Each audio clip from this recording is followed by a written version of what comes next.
Viver em Cristo nada mais é do que, senão isso, viver em amor. A tua particularidade, a tua individualidade, ela é importante. Tanto é que quando uma pessoa decide dizer a si mesma que nada para ela mais importante é do que a fé que ela recebeu em Cristo, quando ela diz isso a ela mesma e ela passa a confessar essa realidade, é importante para Deus que ela seja vista na terra como corpo de Cristo. A tua individualidade ela é importante. Imagine que Deus, tendo enviado seu Filho, tem homem mais conhecido do que Jesus aqui e nos nossos dias? Aí qual que é a importância de Deus? Continuar fazendo com que ele seja visto através de nós. Quando você lê João capítulo 17, você entende isso. Se você quiser analisar isso, em toda a sua oração, Jesus ele diz: Pai, assim como eles veem ao Senhor em mim, fazendo o resumo, que eles recebam o entendimento de que o mundo verá a mim neles. A nossa individualidade é importante. Então, quando nós decidimos servir em amor, manifestar a Cristo através do serviço em amor, nós estamos vencendo em amor. Não existe outra forma, não existe outro jeito. É necessário que estejamos de pé para tal. Como eu sempre faço, eu gosto de deixar registradas algumas vivências e algumas experiências que eu tive a respeito daquilo que eu estou falando. Tive muitas vivências e experiências em relação à decisão de servir em amor.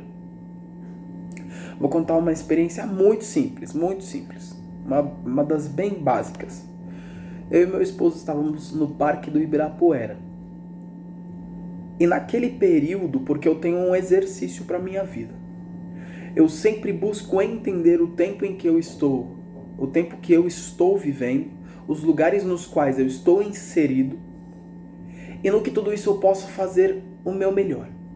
E fazendo o meu melhor, sempre estando em conexão, vamos dizer assim, ou presente na minha consciência da presença do Espírito Santo, eu estou sempre buscando em Deus o que Deus quer fazer além do meu melhor. Porque uma coisa é o meu melhor que eu faço no meu trabalho, mas o que o Espírito Santo quer que eu faça ali? Esse é um exercício que eu faço. É um exercício que eu chamo, tá? Eu chamo de exercício de humildade e resignação. Eu chamo assim. Por quê? Porque nós não somos naturalmente humildes. Então é necessário que haja como se fosse uma prostração. Imagine uma pessoa se colocando de joelhos. E eu, diante da presença do Espírito Santo, na consciência de que em mim Ele está, aqui Ele está, sobre mim Ele está, através de mim Ele está. E eu começo a indagar. Eu começo a perguntar. Imagine que de joelhos, como se o meu interior estivesse de joelhos, o meu coração se dobrasse diante dele, e eu começo a perguntar: Espírito Santo, o que você quer fazer? Aí um dia estávamos indo ao Parque do Ibirapuera, quando chegamos, eu olhei para o chão e vi um cartão. Quando eu vi aquele cartão, eu olhei e eu vi um nome específico: Vitor alguma coisa. Eu não me lembro o sobrenome dele. Vitor Viana. E mais alguma coisa ali no sobrenome. Aí eu olhei pro Paulo e falei: amor. Quando eu peguei o cartão, quando eu olho pra ele assim, em algumas situações, ele sabe que eu fico meio constrangido, mas eu não vou impedir que o Espírito Santo se mova. Eu olhei pra ele: amor. Pois é. Aí ele: que foi? Esse cartão aqui que a gente acabou de achar nesse lugar gigantesco, que quem conhece o Parque do Ibirapuera sabe o tamanho daquilo que é. É o tamanho de uma cidade. É muito grande. Eu falei: achei, né? Isso aqui. Tá vendo o Vitor Viana? Ele: sim. Eu falei: então, não é coincidência. Esse cartão aqui é do Vitor Viana mesmo. Aí ele olhou pra minha cara, tipo: é claro que é do Vitor Viana, tá escrito aí. Eu falei: não, você não entendeu ainda? É do Vitor Viana, nosso amigo, lá da igreja, sabe? Aquele que veio lá da Praia Grande. Aí: amor, pelo amor de Deus, tem muitos Vitor Viana nessa vida. Eu falei: mas Desculpa, o Espírito Santo acabou de me falar que é do Vitor Viana. Então faz o seguinte, liga aí pra ele, por favor. Ele pegou o celular, ligou pro Vitor. Vitor, vocês estão aqui no Parque do Ibirapuera? Sim, a gente tá aqui no Ibirapuera, eu e meu esposo. Aí Paulo olhou assim pra minha cara, fiz assim. Aí encontramos o Vitor e o Rob, entreguei o cartão na mão dele, se eu não me engano eu devo ter contado. Às vezes eu conto pra edificar a fé da pessoa, às vezes eu nem conto, deixo passar. Por quê? Porque eu me dispus, sou eu que estou andando no Espírito e vivendo isso, e nem todas as pessoas vão entender. Só que ali naquela situação eu encontrei o cartão dele e entreguei para ele. Aí talvez você pergunte, mas o que tem a ver com amor? Você está num lugar gigantesco onde provavelmente tinha mais de 10 Vítors ali dentro. Você acha o cartão de um Vítor, o Espírito Santo te fala que aquele Vítor, ou seja, se for raciocinar, o próprio Espírito Santo fez um trabalhar naquele dia para que houvesse esse encontro, para edificar a fé dos dois casais. Mas o que isso tem a ver com amor? Tudo. Quando você vai para o Evangelho de Jesus, a mensagem do reino de Deus, você vai sempre chegar a uma conclusão quando você pensa, quando você se debruça a respeito dele. Viver o reino de Deus, manifestar o reino de Deus nada mais é do que servir em amor. Nada mais é do que não só servir em amor, mas esse amor com o qual você serve, você não vive esse amor de qualquer forma. Você vive esse amor no Espírito Santo. Que aí é algo que... agora eu não vou me lembrar do versículo, mas o apóstolo Paulo ele deixou isso bem claro, que o fundamento do Evangelho, o fundamento da mensagem do reino de Deus, de dizer para as pessoas, ei, tem o rei que veio da eternidade, que domina, portanto, sobre todos os reinos de todas as eras, porque se ele é eterno, ele domina sobre todo o tempo, e ele não é só eterno, ele é onipotente, então ele domina sobre todos os poderes. Como que você vai viver o amor desse rei e expressar para essas pessoas que esse rei não é um tirano, mas esse rei é alguém que está observando a vida dela e quer edificar a vida dela, fazer com que a vida dela seja levantada? Como é que você vai expressar essa mensagem que é puro amor? E vai... Gente, não tem como. Só tem um jeito, através do Espírito Santo. Por que amar no Espírito Santo? Porque é exatamente o Espírito Santo que fez com que Cristo andasse pela terra como aquele que veio trazer esse reino, estabelecer esse reino. E o que Jesus fez? Jesus andou naquilo que está, no que eu comecei a falar, no capítulo 6, no versículo 10 de Efésios. Que ali diz que é para nós, unidos com o Senhor, que nós precisamos receber, tomar a atitude de receber a força do poder de Deus que estava em Jesus. Como é que Jesus teria força para subir até uma cruz e carregar o pecado de toda a humanidade? E aqui eu falo por fé, tem gente que não crê, e eu sinto muito. E eu oro agora para que o Pai permita que você perceba a fé dentro de você a respeito disso. Agora eu te faço uma pergunta, como é que um homem ia carregar o sofrimento do mundo inteiro numa cruz? Como é que o homem ia viver com a consciência de que teria que morrer dessa forma? Efésios 6, capítulo 10, deixa isso claro. Ele vivia na força do poder de Deus. E aí quando nós voltamos ao versículo 18, que fala que força é essa? Que força é essa? Para nós, na nossa realidade, o apóstolo Paulo ele fala que essa força nós a tomamos, nós a recebemos orando no Espírito Santo. E eu já vou falar disso. Mas nós oramos no Espírito Santo. Agora, Jesus, a atitude que ele precisava ter não era simplesmente orar no Espírito Santo. Porque quando nós vamos para João capítulo 3, deixa claro que nele habitava toda a plenitude de Deus, melhor dizendo, aos Colossenses. E quando nós vamos para João 3, diz que Deus não lhe deu Espírito por medidas. Bruno, o que você está querendo dizer? Lembra que nós precisamos mergulhar nessas realidades, gente. Enquanto a gente ficar falando de campanha de 7 dias para vitória sobre não sei o que, não sou contra. Mas enquanto a gente ficar falando dessas coisas, a gente não anda em entendimento e a gente fica preso achando que tudo é a campanha da vitória.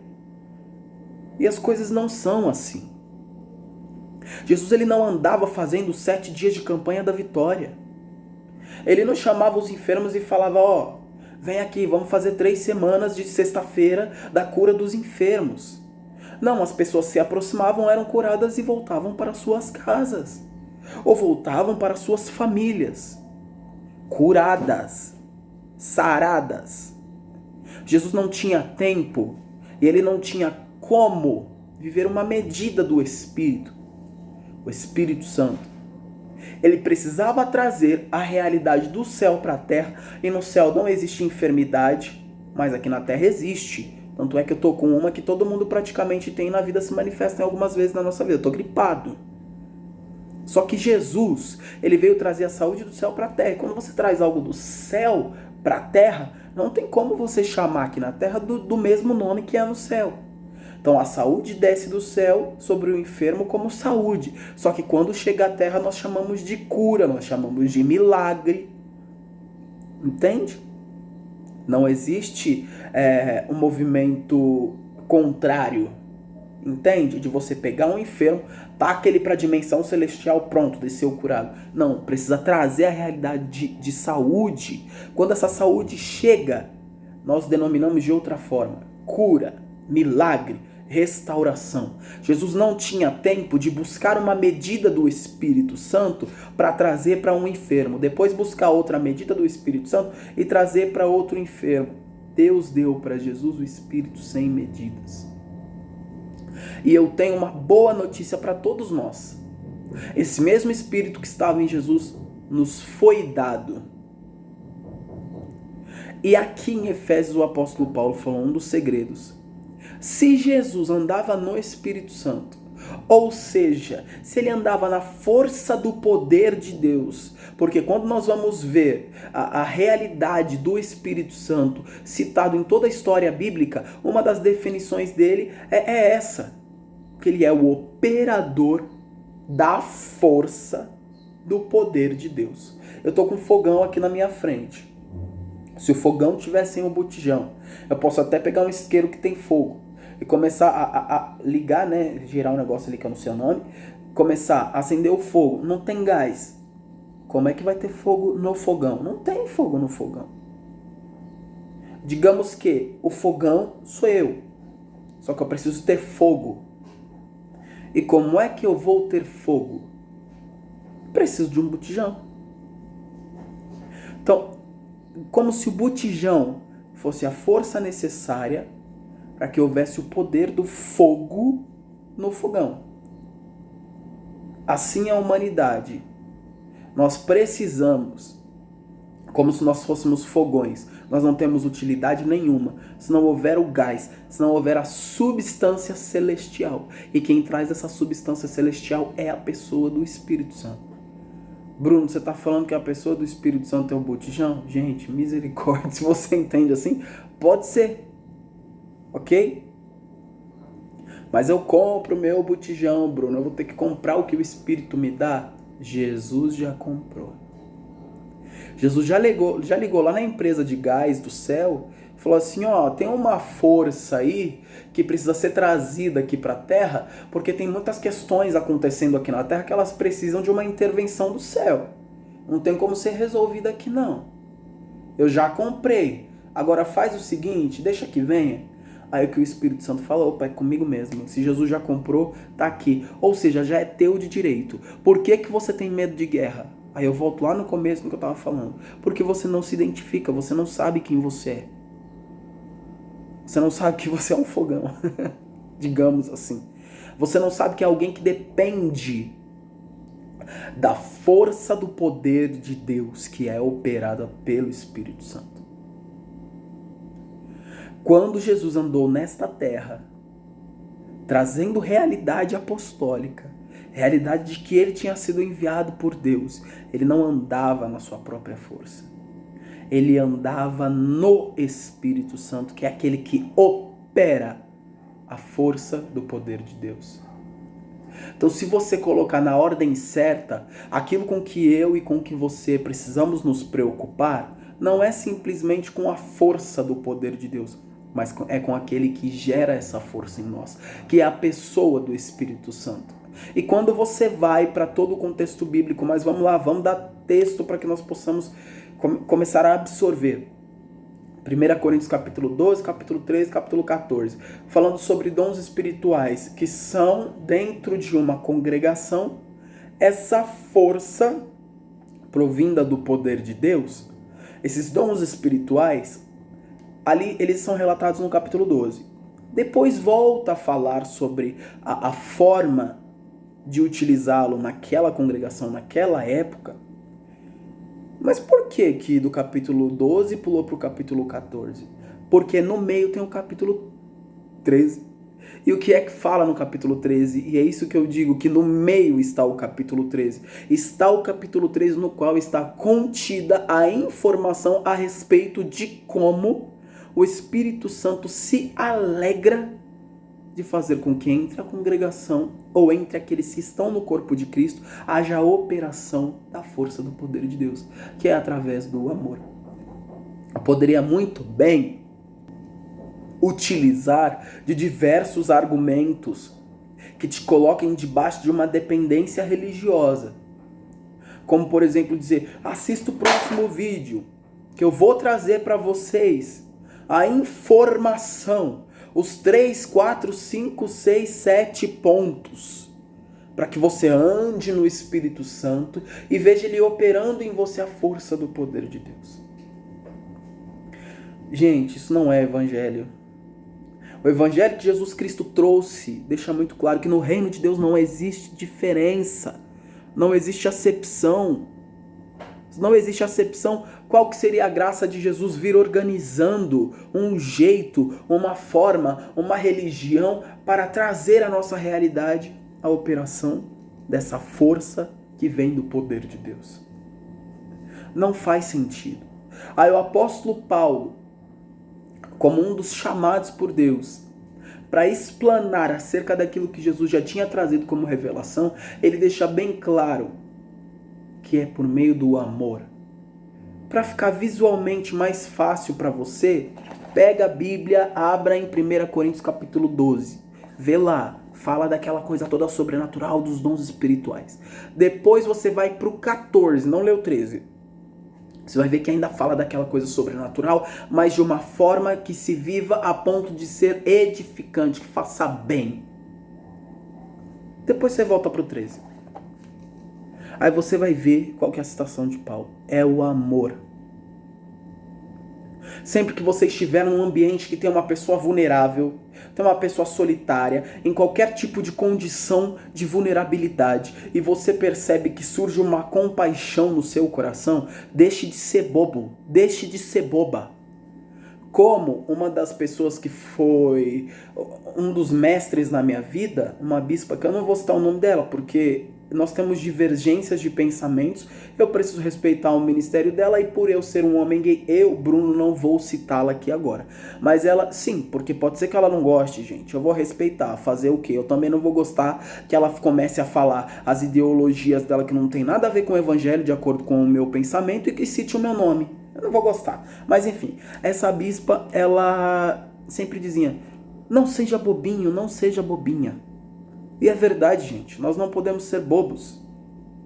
Nós precisamos estar espertos. Quando diz aqui em Efésios, estou me concentrando sim nesse texto, batendo nele porque é necessário. Efésios 6, do 10, lê depois direto, do 10 até o 20... Oh Jesus, até o 20. Vocês vão ver. O apóstolo Paulo, ele queria dizer assim, gente, não seja bobo não, seja esperto. Você só vai conseguir andar desse jeito, na força do poder de Deus, se você não for bobinho. Se quando você chegar perto de alguma pessoa, você percebeu que essa pessoa está com uma vulnerabilidade, você pergunta, e aí, Espírito Santo, o que eu faço? Aqui, ó, gente, ó, façam tudo isso orando a Deus, pedindo ajuda dele. Orem sempre guiados pelo Espírito de Deus. Fiquem alertas, o apóstolo Paulo disse. Então eu estou falando agora de forma prática. Eu discorri sobre os textos, agora eu estou falando de forma prática. E de forma prática eu digo a você, seja esperto. Fique alerta. Fique alerta tanto para aquilo que é o bem quanto para aquilo que é o mal. Seja simples como uma pomba e prudente como uma serpente.